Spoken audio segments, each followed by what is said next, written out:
मैं जितेंद्र सर आपसे शुरू करता हूँ। तो आप जब इस कहानी संग्रह से गुजरे और जब आपने उस लीप शैली को शुरुआत में देखा तो आपको किस तरह का अनुभव हुआ और आपने एक सुनीता के इस संग्रह को किस रूप में देखा? प्रसन्नता की बात है और बहुत अच्छा लगा। नाम बहुत अच्छा है, सियोल से सरयू। चूंकि मैं साहित्य का विद्यार्थी हूँ तो सबसे पहले मुझे जरूरी नहीं कि तुलना करूं, लेकिन जब इस तरह का कोई नाम आता है तो मुझे राहुल सांकृत्यायन की किताब याद आई, बोलगा से गंगा। बोलगा से गंगा वो भी कहानियों की ही किताब है।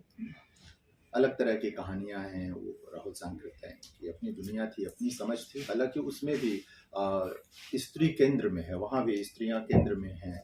उसमें भी एक चीज़ और भी अच्छी लगी कि सुनीता उसी अंचल से आती हैं, जिला तो नहीं है इनका, एक वही भोजपुरी का इलाका है जहाँ से राहुल जी निकल के आए थे। वो आजमगढ़ के थे, ये बनारस के पास ही हैं। तो एक तो वो अंचल पूरा का पूरा है। शायद कोई चीज़ रहती होगी, ये मैं क्षेत्रीय अर्थ में नहीं कह रहा हूँ। कई चीज़ें दिमाग में चलती रहती हैं। इनकी परवरिश उसी पूरब में हुई, कई चीज़ें चलती हैं। राहुल निश्चित तौर पर राहुल सांकृत्यायन हम सबको प्रभावित करते रहे हैं, सब चीज़ें। खैर, इन कहानियों पर उसकी कोई छाप और छाया नहीं है, लेकिन नाम से एक परंपरा कई चीज़ों से जुड़ती है, चली जाती हैं। ठीक कहा इन्होंने, लीप शैली का जिक्र किया। देखिए, कई बार रचनाकारों के साथ ये होता है कि कुछ रचनाकार आते हैं और जो एक पूरी की पूरी अवधारणा बनी होती है किसी भी विधा की, वो उसके साथ ही रहते हैं, उसी में उसके भीतर थोड़ा बहुत प्रयोग करते हैं और लिख कर चले जाते हैं। बहुत सारे रचनाकार हैं जो उसके साथ तोड़ फोड़ करते हैं और कई बार वो सफल भी होते हैं, कई बार असफल भी होते हैं। अच्छा रचनाकार जो होता है, जो कुछ नया करना चाहता है, कई बार असफलता के बावजूद या उसके भय के बावजूद भी नया करने की कोशिश करता है, नया लिखता है। तो सबसे पहले तो मुझे यही अच्छा लगा, जिसको इन्होंने स्वयं कह भी दिया अपनी भूमिका में। कई चीजें हैं इसमें, रिपोर्टाज, कहानी, संस्मरण, ठीक है ना, कई चीजें, कई चीजों की आवाजाही है। कई बार लेखक के लिए यह समस्या होती है कि क्या वो कहानी ही लिख रहा है, लिख रही है, या कोई और चीज है उसके भीतर जो उमड़ घुमड़ रहा है, उसको शब्द देना है उसे। तो क्या विधा पकड़े वो? इसके लिए कई बार इस तरह की चीजें ज्यादा जरूरी हो जाती हैं कि वो विधा को तोड़ दे।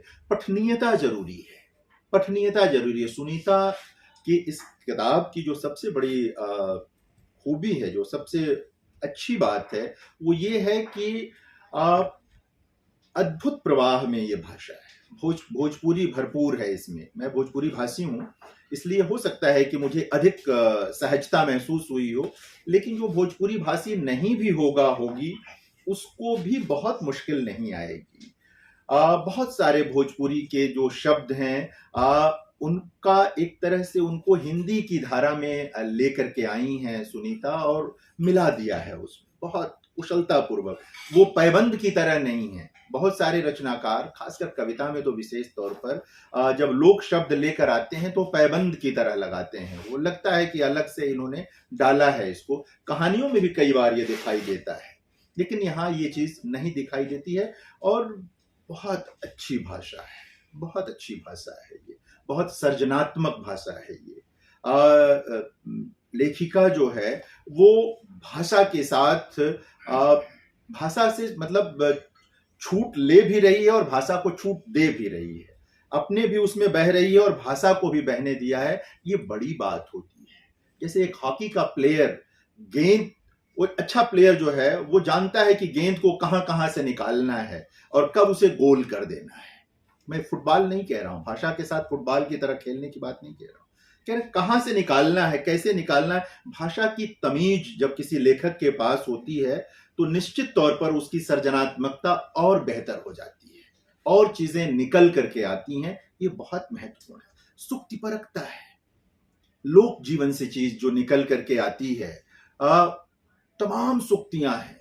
जैसे सघन कविता में कोई पंक्ति आती है उस तरह की अभी मैं जब प्रसंग आएगा, आप ज्यादा ना करें तो इसके दोनों फ्लैप पर, दोनों आवरण पे जो अंश दिए गए हैं, आप उन्हीं को सिर्फ पढ़ लें तो देखें कि किस तरह की, फिर मैं कंटेंट पर आऊंगा कि कंटेंट क्या होता है कि जब तक आप भाषा में ठीक नहीं होंगे, कंटेंट को तो कैसे भी आप कह सकते हैं। मैं एक चीज देख रहा था, कहाँ गया वो इसमें, रेह भरे, इसमें है, पठार से प्यार कोई जीवत ही कर सकता है, रेह भरे खेत के सीने को चीर कर अन्न उगाने की जिद भला अब कहाँ बची।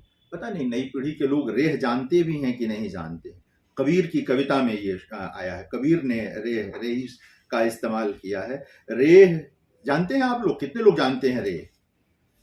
3-4 लोग जानते हैं। रेह कहते हैं ऐसी मिट्टी है जिसमें लवण, खार जो है बहुत ज्यादा हो जाता है। और पहले जो लोग, क्षमा करें मैं जाति का नाम लूंगा, तो पहले जो धोबी समुदाय के लोग जब कपड़ा साफ करते थे तो और कुछ उनके पास नहीं होता था, तो वे लोग इसी रेह से जो है कपड़ा, इसका काम करते थे। कबीर ने इसका इस्तेमाल दूसरे ढंग से किया है, लेकिन ये जिस तरह से लेकर के आई हैं सुनीता भाषा में, और उसको जिस तरह कहती हैं, ये सामान्य बात नहीं होती है। देखिए, बातें आप सामान्य वाक्यों में भी कह सकते हैं, लेकिन जब आप भाषा में सूक्ति रचने की कोशिश करते हैं, करती हैं, तो वहां बहुत संतुलन की जरूरत होती है। कई बार अनर्थ होने की आशंका रहती है। मुझे बहुत अच्छा लगा कि ऐसा कोई अनर्थ इसमें है नहीं।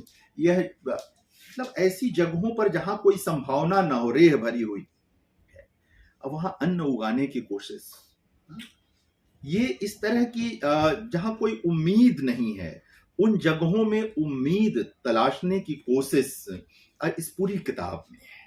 हर कहानी में 4 या 5 कहानियां हैं इसमें, 4-5 कहानियों में हैं। मुझे बहुत अच्छा लगा जो इन्होंने सृजन समर्पण किया है किताब का। माँ, पिता, परवरिश, परिवेश और परिस्थितियों को, तीनों चीजों को दिया है, जिन्होंने तैयार किया है।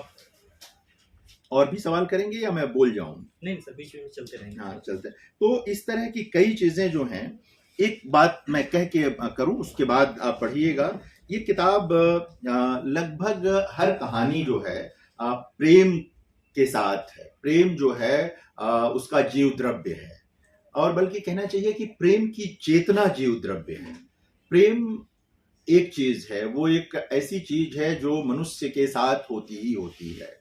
जैसे वो होश संभालता है, वो उसकी चीजों को समझने लगता है। जब तक नहीं समझता है, जैसे बच्ची है, ये समझ रही है कि माँ है ना। प्रेम का अपना स्वरूप बदलता रहता है, चीजें बदलती रहती हैं। तो प्रेम की चेतना, और उसमें भी स्त्री प्रेम की चेतना विशेष तौर पर इन कहानियों में है। और एक अवधारणा है कि प्रेम की कोई राष्ट्रीयता नहीं होती है। प्रेम अपने स्वभाव में अंतर्राष्ट्रीय होता है, वैश्विक होता है। वो किसी सरहद को नहीं मानता। वो हो सकता है कि किसी का प्रेम 10 किलोमीटर के भीतर ही हो गया हो, जहां पैदा हुआ उसी के। किसी का हो सकता है कि 7 समंदर पार का मामला हो। मैं बिल्कुल स्त्री पुरुष संबंधों के प्रेम की बात कर रहा हूं।